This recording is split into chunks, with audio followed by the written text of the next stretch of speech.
Hello guys, வணக்கம். நம்ம இன்றைக்கி என்ன வீடியோ பார்த்துட்ருக்கோன்னு பார்த்தீங்கன்னா, பழனி போன எக்ஸ்பீரியன்ஸை எங்கள் கூட ஷேர் பண்ணிக்கோங்கக்கான்னு சொல்லிட்டு நிறைய பேர் கேட்டிருந்தீங்க. அது மட்டும் இல்லாமல் நல்ல கமெண்ட்ஸ்க்கு கண்டிப்பாக நான் பதில் கொடுப்பேன். அதே மாதிரி திருப்பி நீங்கள் கேட்ட கொஷினே கேட்காதீங்க. ஏன்னா எல்லாத்துக்குமே நான் பதில் கொடுத்துட்டேன். திருப்பியும் நீங்கள் அந்த கொஷின் கேட்காம ஏதாச்சும் புதுசாக எதனா கொஷின் கேளுங்க. அதுவும் நல்ல கொஷின்ஸ்க்கு நான் கண்டிப்பாக பதில் கொடுப்பேன்.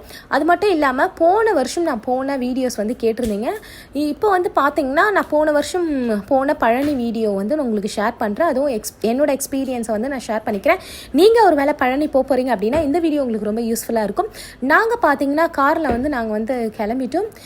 அதே மாதிரி நாங்கள் நைட்டே போயிட்டு நாங்கள் ஸ்டே பண்ணிவிட்டு மார்னிங் நான் முருகப்பெருமானை தரிசிக்கணும்னு சொல்லிட்டு நான் போனேன். ஃபஸ்ட்டு தரிசனமே நான் பார்க்கணும் அப்படின்னு சொல்லிட்டு போனேன். நிறைய பேர் ஆண்டி கோலத்தில் பார்த்தா நம்மளும் ஆண்டி ஆகிடுவோம், அரசனை அந்த கோலத்தில் பார்க்கணும், ராஜ அலங்காரத்தில், அப்போ தான் நம்ம நல்லா இருப்போம் அப்படின்னு சொல்லிட்டு சொல்லுவாங்க.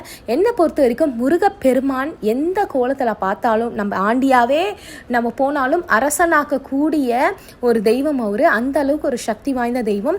நோய் நொடிகளை தீர்க்கும் பழனி அப்பர். அவர் கண்டிப்பாக அவ்வளோ ஒரு குமரன், ஒரு குழந்தை முகம் அவருக்கு. நான் அந்தளவுக்கு ஒரு சந்தோஷமாக இருந்துச்சு. நான் போயிட்டு மார்னிங்கில் தான் நான் பார்த்தேன். ராஜ அலங்காரத்தெல்லாம் நாங்கள் பார்க்கல. நாங்கள் நைட்டே நாங்கள் கிளம்பிட்டோம். அதனால் எந்த நீங்கள் கோலத்தில் அவரை பார்த்தாலும், எந்த அலங்காரத்தில் பார்த்தாலும் நம்மளோட முழு மனதோடு அவரை கும்பிடும்போது நீங்கள் என்ன வரம் கேட்குறீங்களோ அது கண்டிப்பாக அவர் உங்களுக்கு கண்டிப்பாக அருளை செய்வார். கண்டிப்பாக எனக்கும் அவரோட அருள் பரிபூர்ணமாக எனக்கு கிடைச்சின்னு தான் நான் சொல்லுவேன். நாங்கள் போயிட்டு அங்கே ஸ்டே பண்ணிவிட்டு மொட்டெல்லாம் அடிச்சுட்டு அதுக்கப்புறம் பார்த்திங்கன்னா முருகப்பெருமானை நாங்கள் போய் தரிசனம் பண்ணோம். நான் போகும்பொழுது பார்த்திங்கன்னா ட்ரெயினில் போயிட்டோம். 50 rupees ஒரு ஆளுக்கு. அதே மாதிரி வரும்பொழுது கேபிள் காரில் நாங்கள் வந்துட்டோம். அதோட இயற்கை காட்சியெல்லாம் அவ்வளோ ஒரு சூப்பராக இருந்துச்சு. மறக்காமல் போகும்பொழுது பார்த்திங்கன்னா இதை எக்ஸ்பீரியன்ஸ் பண்ணி பாருங்கள், ரொம்ப நல்லாயிருக்கும். அதே மாதிரி பழங்கள், சாமிக்கு அர்ச்சனை பொருட்கள்லாம் மேலேயே உங்களுக்கு சேல் பண்ணுறாங்க கம்மியான விலையிலேயே. கீழே பார்த்திங்கன்னா கொஞ்சம் அதிகமாக தான் சொல்கிறாங்க. நீங்கள் அதுக்கேற்ற மாதிரி பார்த்து நீங்கள் வாங்கிக்கலாம். எனக்கு தெரிஞ்சு மேலேயே நம்ம வாங்குறது பெட்டர். அதே மாதிரி அங்கே அன்னதானங்கள், அதே மாதிரி நம்மளுக்கு ஒரு வேளை நீங்கள் அங்கே ஸ்டே பண்ண போகிறீங்க கோயில்லன்னா நிறைய மண்டபங்கள் இருக்குது.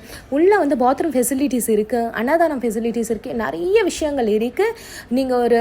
நீங்கள் சாமியை தியானம் பண்ணுறதுக்கு ஒரு பெஸ்ட்டான ஒரு பிளேஸ் அப்படின்னு சொல்லிட்டு சொல்லுவேன்.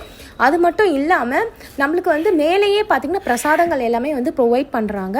நான் பார்த்திங்கன்னா போயிட்டு பிரசாதம் சாப்பிட்டுட்டு எனக்கு தேவையான பிரசாதங்கள்லாம் வாங்கிட்டு கொஞ்ச நேரம் சாமி தியானம் பண்ணிவிட்டு நான் கிளம்பிட்டேன்.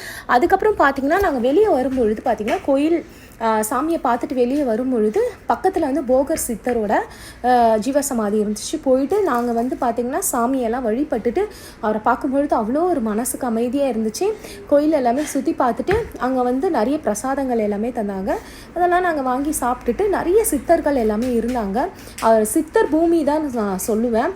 அந்தளவுக்கு ஒரு மனசுக்கு ஒரு பாசிட்டிவாக இருந்துச்சு. நான் போயிட்டு சாமியை வழிபட்டுட்டு கொஞ்ச நேரம் உட்காந்து பாராயணம் பண்ணிவிட்டு அவர்களோட துதியை அதுக்கப்புறம் நாங்கள் பார்த்திங்கன்னா எங்களுக்கு ரூமுக்கு நாங்கள் கிளம்பிட்டோம். கண்டிப்பாக பார்த்திங்கன்னா ஒவ்வொருத்தரும் போகும்பொழுது பார்த்திங்கன்னா எந்த தரிசனத்தில் நம்ம பார்க்குறோம் அப்படின்றது முக்கியம் இல்லைங்க, அவர் நம்மளை பார்க்கணும், அதுதான் ஒரு பெரிய விஷயம். அதனால் நான் எனக்கு ஒரு பர்சனலாக பழனி முருகர் எனக்கு ரொம்ப ரொம்ப பிடிக்கும். ஏன்னா அவர் குமரர், என்னோட குழந்தை. எப்படி திருச்செந்தூர் முருகர் என்னோட குழந்தை, அதே மாதிரி பழனி முருகர் என்னோட குழந்தை. அந்த அளவுக்கு அவர் குழந்தை ரூபத்தில் தான் அங்கே இருப்பார்.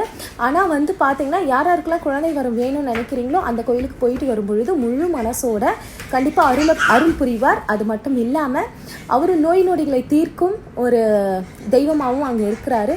கண்டிப்பாக யாராச்சும் நோய்வாய்ப்பட்டிருந்தீங்கன்னா அந்த கோயிலுக்கு போயிட்டு வரும்பொழுது அந்த பிரச்சனை எல்லாமே தீரும். ஏதாச்சும் கடன் பிரச்சனை இருந்தாலும் நம்மளுக்கு அந்த பிரச்சனை எல்லாமே தீரும். நம்ம ஒரே விஷயந்தான் பண்ணணும், முருகனை மட்டுமே நினைக்கணும், மற்றவங்களுக்கு கெடுதல் நினைக்கக்கூடாது. இந்த 2 விஷயத்தை நினச்சாவே கடவுள் நம்ம கூட எப்பவுமே இருப்பார். இந்த வீடியோ பிடிச்சிருந்தால் மறக்காமல் லைக் பண்ணுங்கள், சப்ஸ்கிரைப் பண்ண மறந்துடாதீங்க. இந்த வீடியோவில் பார்த்தீங்கன்னா நான் மொட்டை வீடியோ கொடுக்கல. ஏன்னா நான் பழனிக்கு போக சொல்ல மொட்டை அடித்த அந்த வீடியோ நான் எடுக்கலை. அதனால தான் அந்த வீடியோ கொடுக்கல. நான் தெளிவாக சொல்லிட்டேன். திருப்பியும் கமெண்ட் பண்ணாதீங்க. வேறு ஏதாச்சும் பழனி பற்றி ஏதாச்சும் டவுட் இருந்தால் கமெண்ட் பண்ணுங்கள். என்னால் முடிஞ்ச அளவுக்கு நான் உங்களுக்கு ரிப்ளை பண்ணுறேன். Thank you, bye bye.